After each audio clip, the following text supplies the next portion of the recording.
malapetaka terjadi untuk timnas Indonesia kalah melawan Uzbekistan. Lewat situasi set piece pemain Uzbekistan, timnas Indonesia dari penjagaan mencoba melakukan man-to-man secara ketat, namun seperkian detik lost position untuk melakukan man-to-man. Perhatikan posisi Andi Setio, ditugaskan man-to-man Husain. Husain lepas dan tugas mengganggu Husain jatuh ke pemain timnas Indonesia melakukan zonal marking, yaitu Sananta serta Robby Darwish. Di sisi lain, Kadek yang ditugaskan untuk melakukan man-to-man ke posisi Shervin Sherjot lepas, sehingga Sherjot dengan mudah ceploskan bola setelah Sananta dan Robby gagal amankan bola.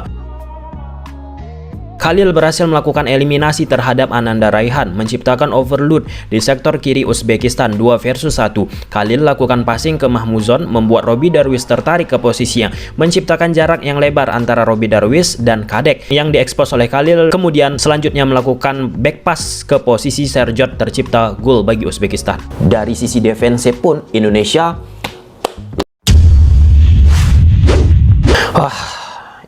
harus menerima kekalahan saat menghadapi Uzbekistan dengan skor akhir 2-0 di cabang sepak bola Asian Games.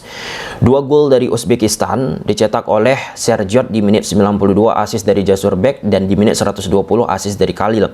Kekalahan Indonesia atas Uzbekistan ini mengakhiri langkah Indonesia untuk terus berlayar di cabang sepak bola Asian Games 2023. Sebelum lebih jauh, aku nggak pernah bosan-bosannya untuk ingatkan teman-teman, ketika teman-teman tonton video ini, sekalian tekan tombol like-nya. Poin pertama, aku ingin mengucapkan terima kasih sebesar-besarnya atas perjuangan yang sudah diberikan oleh pemain-pemain timnas Indonesia di atas lapangan.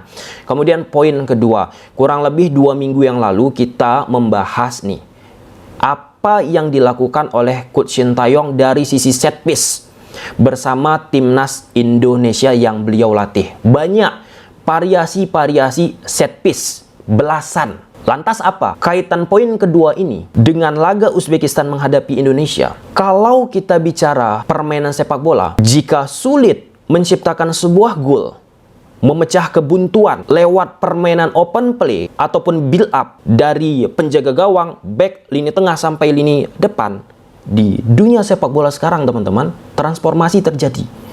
Maka manfaatkanlah situasi set piece ataupun transisi. Oke, kita lihat gol pemecah kebuntuan dari Uzbekistan ke gawang Indonesia itu dari skema set piece.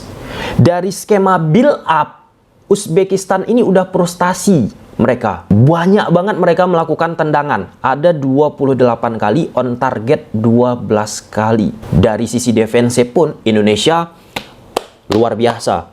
Harus aku apresiasi 4 back dan penjaga gawang timnas Indonesia dan pemain-pemain lainnya tentunya, lini tengah sampai dengan lini depan. Untuk Indonesia, apa korelasinya poin kedua tersebut? Kita harus akui, Indonesia dari sisi permainan open play-nya nggak banget. Kesulitan untuk bisa mengembangkan permainan, kreativitas seperti yang kita bahas sebelumnya. Tentu nggak usah kita ulang-ulangi teman-teman. Ada sebuah situasi yang Indonesia bisa menciptakan momentum untuk selanjutnya jika situasi itu tidak dianulir oleh wasit. Apa? Gol Ramadan Sananta. Gol Ramadan Sananta itu yang dianulir wasit karena offside teman-teman, bukan lewat open play. Lewat apa? Lewat situasi set piece. Menurut data teman-teman, sejak 2018 sampai sekarang ini 70-80% terciptanya sebuah gol itu berasal dari situasi set piece dan transisi. Artinya 20-30% di era sepak bola modern sekarang menciptakan gol lewat permainan open play ataupun build up. Nah, kemarin kita udah bahas bagaimana Coach Indra Sapri quote and quote mencoba terus mengandalkan permainan 1-2 sentuhannya, tapi kesulitan untuk bisa membongkar pertahanan dari lawan. Nah, pendekatan yang dilakukan oleh Coach Indra menghadapi Uzbekistan, menurut aku dari sisi ide teman-teman, sebelum terciptanya gol Uzbekistan lewat set piece, cukup realistis. Aku katakan pakai cukup ya. Kenapa? Ya, karena dari sisi permainan, kalau kita lihat teman-teman, perkembangannya lebih tepatnya teman-teman. Kita bukan hanya bicara satu game ini, tetapi perkembangan. Uzbekistan trennya apa nih? Bagus lah, trennya bagus. Sedangkan Indonesia kita dari satu pertandingan ke pertandingan sampai menghadapi Uzbekistan ini terus kan dicecar. Jadi ya cukup realistis dengan lebih bertahan untuk bisa mengantisipasi serangan yang dilakukan oleh Uzbekistan. Nah, ketika Indonesia melakukan pertahanan, disitulah Coach Indra Sapri memanfaatkan yang kita sebut tadi. Yang sebelumnya itu nggak dimanfaatkan oleh Coach Indra Sapri, yang itu kita mention. Apa? Transisi ataupun counter attack. Indonesia coba beberapa kali ketika Uzbekistan masuk nih ke jantung pertahanan timnas Indonesia, langsung dengan cepat melakukan permainan direct ke depan, mengincar kecepatan ataupun kekuatan yang dimiliki oleh Ramadan Sananta yang dibantu oleh sayap kiri, sayap kanan yang cukup nero ya, masuk ke dalam. Harapannya tentu itu mencoba memanfaatkan second ball sih.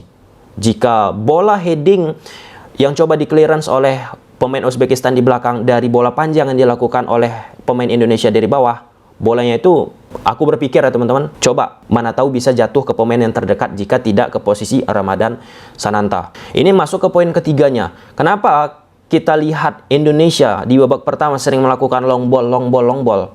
Itu pun merupakan salah satu bagaimana bisa nih melewati press yang dilakukan oleh Uzbekistan. Dipancing untuk menekan, invite pressing teman-teman, dan itu tertarik Uzbekistan dan langsung tuh diberikan ke depan untuk memanfaatkan kecepatan tadi yang seperti kita bilang sebelum ini. Plus dengan semakin majunya pertahanan yang dibangun oleh Uzbekistan, kan akan muncul tuh ruang yang ada di lini belakang yang dibentuk oleh Uzbekistan. Ketika tanpa bola, mereka pakai shape 1-4-2-3-1 ataupun 1-4-4-2. Terus itu direpetisi ya, dari sisi efektivitas memang nggak begitu cukup menjanjikan teman-teman. Tapi kalau kita bicara kadar tingkat terbukanya ruang mendapatkannya sebuah celah teman-teman, lebih ada lah gitu ruang yang bisa didapat oleh timnas Indonesia dari pertahanan Uzbekistan ketika kita mencoba invite pressing, long ball, ataupun memanfaatkan transisi.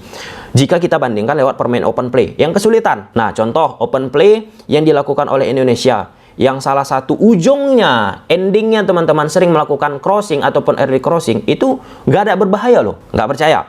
Data Indonesia menghadapi Uzbekistan ini, ada 7 kali mereka melakukan crossing.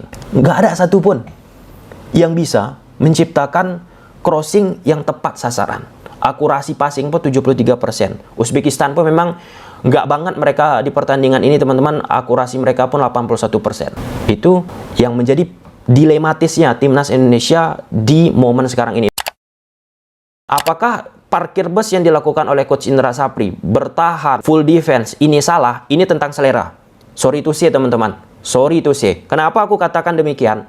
Mourinho itu mau dimaki dia, mau dikata-katain dia, parkir tank, parkir bus, parkir pesawat, bla bla bla bla bla, tetap dia pertahankan. Dia akhirnya bisa mendapatkan sesuatu. Aku bukan berarti membandingkan Mourinho sama Coach Indra Sapri teman-teman. Ini melihat situasi yang ada selanjutnya.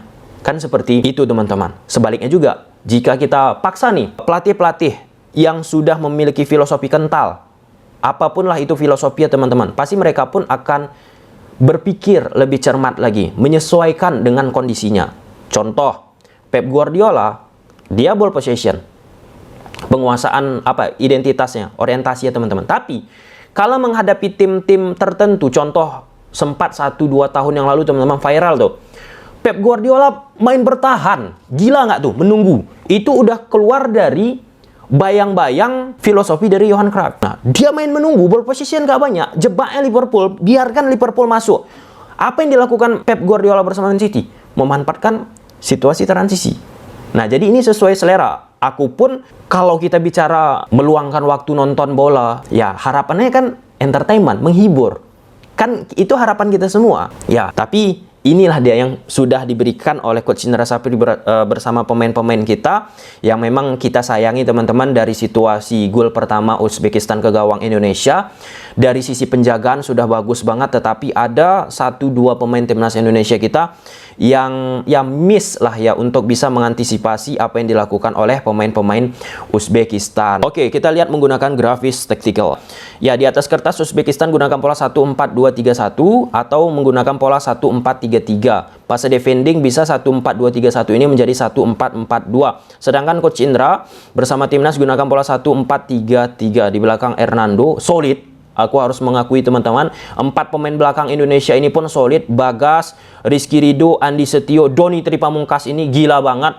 Sektor Doni Tripamungkas ini teman-teman sering nih dia kalah orang. Overload, beban yang banyak diciptakan oleh pemain-pemain Uzbekistan di area tersebut dengan pemain fullbacknya maju, kemudian sayapnya masuk di koridor half space, itu sering dicecar. Tapi Doni Tripamungkas hebatnya itu dia bisa mengcover, mengantisipasi apa yang dilakukan oleh Uzbekistan. Angkat topi aku untuk laga kali ini. Dewangga Taufani Syahrian di lini tengah. Kemudian di depan ada Egy Sananta Rumakik. Egy banyak banget kehilangan bola. Bukan laga terbaiknya di pertandingan ini. Sananta oke, teman-teman, bisa dia beradaptasi dengan cepat. Dengan melakukan pergerakan-pergerakan duel 1 lawan 1. Dengan kecepatan, confidence banget nih. Dari sisi gestur kita lihat di atas lapangan. Rumakik dengan kecepatannya. Nah, di laga ini Indonesia cenderung lebih bertahan. Maka akan terlihat jelas nih bentuk attacking yang dilakukan oleh Uzbekistan. Mereka akan meletak uluk back ini masuk ke depan di koridor half space. Jadi uluk back ini namanya koridor half space. Jianov ini di koridor half space. Jasurbaek dan Husain berdampingan di depan. Nah, Mirsaidov ini akan naik. Khalil ini akan naik overlap. Nah, Indonesia ketika tanpa bola pakai shape 1-4-1-4-1. Taufani dibantu Egy, Rumakik, Sananta. Nah, ini terus direpetisi ataupun bisa berubah menjadi 4-5-1, bentuk yang dibangun oleh Indonesia ketika tanpa bola. Jaraknya bagus banget, rapat antar lini. Jadi overall dari sisi defending itu bagus banget. Indonesia sebelum bocor nih akibat situasi set piece. Ya, ketika sudah bagus banget pertahanan yang dibangun oleh Coach Indra Sapri seperti ini sepanjang pertandingan dan akhirnya mendapatkan hasil negatif, sangat disayangkan tentunya. Inilah dia ketika kita bicara situasi set piece, maka sangat penting itu selain komunikasi, tingkat awareness yang dimiliki oleh pemain tersebut untuk mengamati pemain-pemain yang bergerak ketika ia ditugaskan. Lalu ketika rapat di area tengah, Uzbekistan sering kan memindahkan bola ke sayap kiri ataupun ke sayap kanan. Baik itu lewat 1-2 sentuhan mereka ataupun lewat permainan switch play dengan bola-bola panjang. Nah, di sektor sayap kiri, sayap kanan yang dibangun oleh Uzbekistan ini, mereka sering menciptakan triangle yang dimainkan oleh nomor 10 ini. Dia sering membantu dua pemain yang mencoba menciptakan beban yang banyak di sayap kiri. Jadi overload kan, 3 versus 2 nih. Nah, tapi bisa diantisipasi tuh oleh pemain-pemain Indonesia dengan rapat yang dibentuk pertahanan oleh Coach Indra Sapri. Serupa juga di sektor sebelah kanan, Mirsaidov naik. Oke. Kita kembalikan Husain sebagai orang yang mencoba menciptakan triangle, segitiga. Overload lagi, tapi bisa diantisipasi oleh Doni Tripamungkas. Terus-menerus itu direpetisi. Frustasi, marah-marah pelatihnya. Nah, artinya kalau kita bicara dari sisi defensif, good game. Nah, sepak bola bagaimana nih harus menciptakan gol? Itu PR besarnya. Nggak ada. Begitu istimewa banget nih.